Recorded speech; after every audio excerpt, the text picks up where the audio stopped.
Shalom, Mungu wetu akubariki. Asante sana kwa kuweza kutazama Ndoto TV.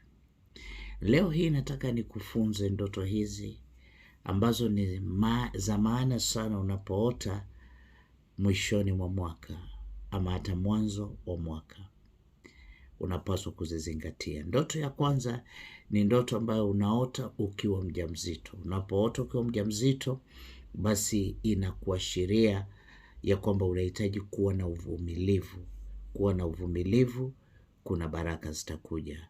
Ndoto ya pili, unapoota unaona uko shambani, unalima ama unapalilia, unazungumziwa ya kwamba unahitaji pia kuwa na uvumilivu, unahitaji kufanya maandalizi ya kwamba mwaka unaoingia utakuwa ni mwaka wako wa baraka, utakuwa ni mwaka wa ushindi, ikiwa utazingatia hiyo ndoto, maandalizi na pia kuwa na uvumilivu.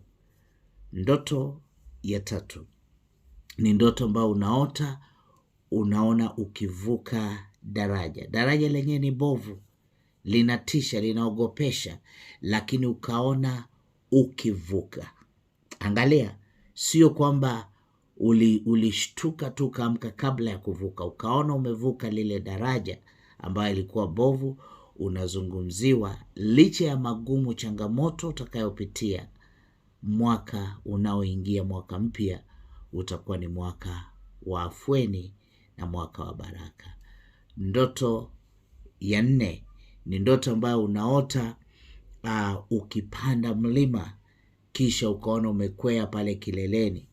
Ndoto hiyo inakuzungumzia mwaka unaenda kuanza, itakuwa ni mwaka wa ushindi, itakuwa ni mwaka wa baraka, itakuwa ni mwaka ambao chochote utakachokifanya utapata matokeo. Chochote unachofanya utapata ushindi. Mwana wa Mungu, zingatia ndoto unazoota mwezi wa 12 tunapoingia mwaka mpya. Kumbuka kusubscribe kwa channel hii, like, share na hata comment, na Mungu atakubariki. Nitakuja na ndoto zingine pia ambazo zinaashiria mwaka unaoingia mpya utakuwa mwaka mzuri. Shalom.